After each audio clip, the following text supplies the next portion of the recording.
Beautiful Urdu stories کے ناظرین السلام علیکم دوستو، آج کی ہماری گفتگو کا موضوع ہے جسم فروشی کی ابتدا کیسے ہوئی۔ اس موضوع پر گفتگو کرنے کا مقصد معاشرے کے اہم پہلو پر لوگوں کی توجہ کو مرکوز کروانا ہے۔ جیسے ہی لفظ جسم فروشی ہمارے کانوں میں پڑتا ہے تو برے خیالات کا ایک سلسلہ چل پڑتا ہے، اور نہ جانے ہم اس لفظ اور اس کے استعمال پر اتنے حیران اور پریشان کیوں ہو جاتے ہیں، جبکہ یہ شعبہ انسانی زندگی کا سب سے قدیم، لازوال اور متحرک شعبہ رہا ہے، جس کو امراء وزراء کی پیداوار قرار دیا جاتا ہے۔ یہ وہ شعبہ ہے جس سے دنیا کا کوئی حصہ خالی نہیں اور نہ ہی کوئی اس کو ختم کر سکا، مگر یہاں سوال پیدا ہوتا ہے کہ آخر اس کو ختم کرنے کی خواہش کے باوجود ختم کرنا مشکل اور ناممکن کیوں ہے؟ کیوں دنیا کے سارے ممالک بری طرح ناکام ہیں کہ وہ اس کو ختم کر سکے؟ اس کی معاشرے میں کسی نہ کسی صورت پر موجودگی نے بہت سارے جدید معاشروں کو مجبور کر دیا ہے اس کے لیے قوانین بنائے تاکہ مسائل کا حل تلاش کیا جا سکے، جبکہ بہت سارے مذہبی ممالک اس کو ناجائز قرار دینے کے باوجود کرتے بھی ہیں، اور وہاں اسی طرح کے جرائم میں اضافہ بھی ہو رہا ہے، جس کی وجہ سے اس کی حقیقت اور ماہیت سے منہ چرانا ہے۔ منڈی کی اس معیشت میں جہاں ہر اخلاق کی قدر بکتی ہے، ہر حصول، ہر قانون فروخت ہوتا ہے، انصاف کی بولی لگتی ہے، ہر رشتہ فروخت ہوتا ہے، وہاں انسانی گوشت فری بکتا ہے۔ دوسری تمام اجناس کی طرح عورت بھی سستی بکنے والی جنس بنی ہوئی ہے۔ انگریزی میں اس کے لیے لفظ پروسٹیٹیوٹ استعمال کیا جاتا ہے، جو لاطینی زبان کا لفظ ہے، جس کا معنی ہے اپنے آپ کو پیش کرنا یا اپنے آپ کو کسی فائدے کی خاطر بیچ دینا۔ فارسی میں اس کو تن فروشی اور عربی میں دعارتن استعمال کیا جاتا ہے۔ اس تناظر میں ہمیں اس کی تاریخ اور اس کی وجوہات پر ایک عبوری نظر ضرور ڈال لینی چاہیے۔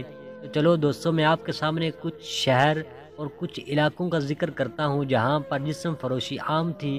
تو چلو ہم سب سے پہلے شروع کرتے ہیں بابل اور سمیری تہذیب۔ 18ویں صدی قبل از مسیح ادیب بابل کے حموربی کا قانونی، آئینی اور اخلاقی ضابطہ دنیا کے سب سے قدیم ضابطہ ہے۔ کہتے ہیں کہ بنی اسرائیل کے ضوابط اسی سے ماخوذ ہیں۔ ضابطہ قوانین میں عدالت، کھیتی باڑی، غلاموں کی خرید و فروخت، آقا اور غلام کے تعلقات، شادی بیاہ، وراثت، ڈاکہ، چوری وغیرہ سے متعلق قانون کے اصول بیان کیے گئے تھے۔ انہی میں عورتوں کے حقوق کا ذکر کیا گیا ہے، جس کے ساتھ جسم فروش عورتوں کا بھی ذکر ملتا ہے۔ سمیری تہذیب کے بارے میں بیان کیا گیا ہے کہ وہاں جسم فروشی کو عبادت کا درجہ حاصل تھا، نعوذ باللہ، جس کو مقدس جسم فروشی کا نام دیا گیا تھا۔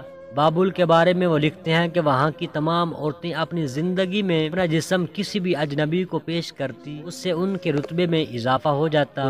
دوسرا علاقہ ہے افرودیتی، یونانی دیومالا میں حسن اور محبت کی دیوی، جس کو وینس یا زہرہ بھی کہا جاتا ہے، ایک سیب سے پیدا ہوئی جو دیوتاؤں اور آدمیوں کو اپنا گرویدہ بنا لیتی ہے۔ افرودیتی عشق و محبت، حسن، عشق، جنسی فعل، نسلی تسلسل، عیش و عشرت کی دیوی تھی۔ مقدر کی دیویوں میں ری نے افرودیتی کو صرف ایک ہی آسمانی فریضے کی ادائیگی کرانے کا پابند کیا تھا، اور وہ فرض تھا کہ وہ لوگوں میں جنسی ملاپ کرایا کرے۔ وہ دیوی دیوتاؤں، پریوں اور انسانوں میں جنسی جذبات بھڑکاتی، حتیٰ کہ عظیم زوس تک کو فانی عورتوں کے ساتھ بھی جسمانی طور پر ملوث کر ڈالتی۔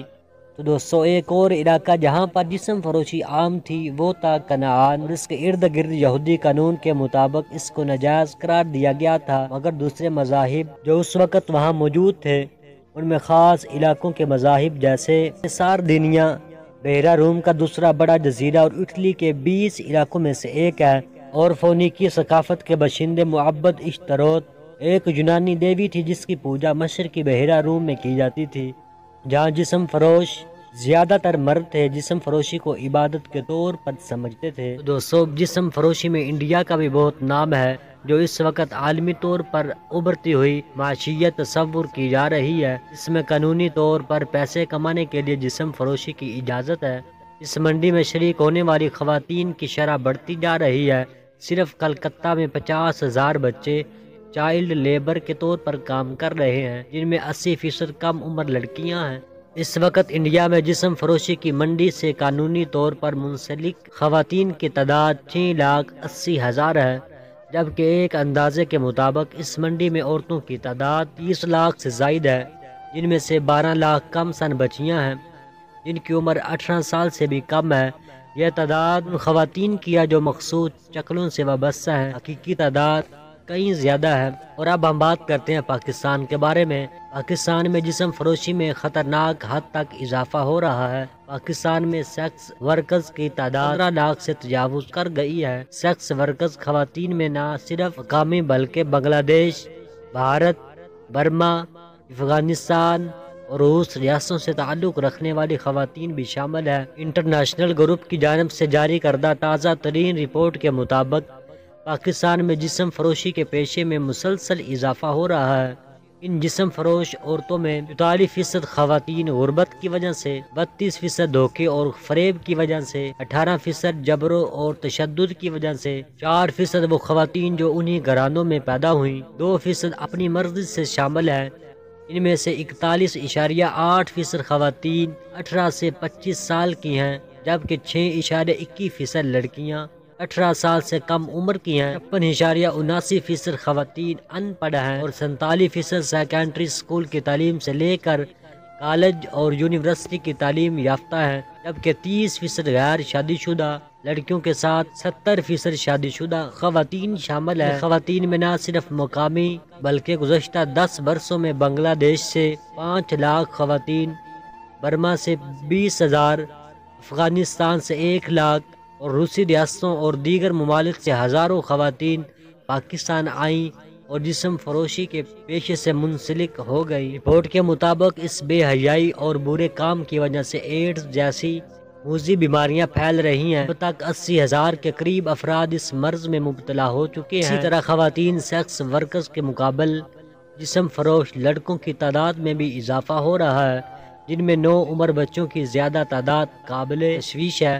یہ بات دلچسپی سے خالی نہیں کہ جہاں ایک عام لڑکی اس پیشے میں 25 سے 30 ہزار روپے کماتی ہے، وہیں یہ لڑکے 50 سے 70 ہزار روپے کما لیتے ہیں۔ کچھ عرصے سے سیکس ورکرز لڑکوں کی تعداد میں بہت اضافہ ہو گیا ہے۔ ان میں 15 سے 14 سال کے لڑکوں سے لے کر 25 سے 30 سال تک کے لڑکے شامل ہیں۔ انہوں نے بتایا ہے کہ لڑکوں کی جسم فروشی اس معاشرے میں کوئی نئی بات نہیں بلکہ ایک عرصے سے ہو رہی ہے۔ رپورٹ کے مطابق ان لڑکوں میں ان پڑھ اور کم پڑھے لکھے لڑکوں کی تعداد زیادہ ہے، جبکہ گریجویٹ سطح کی تعلیم رکھنے والے بھی شامل ہیں۔ یہ لڑکے 50,000 سے 70,000 روپے تک ماہانہ کماتے ہیں، جبکہ وہ لڑکے جو غیر ملکی سیاحوں وغیرہ کے لیے کام کرتے ہیں ان سے زیادہ کماتے ہیں، جبکہ وہ انگریزی زبان بھی بولنا جانتے ہیں۔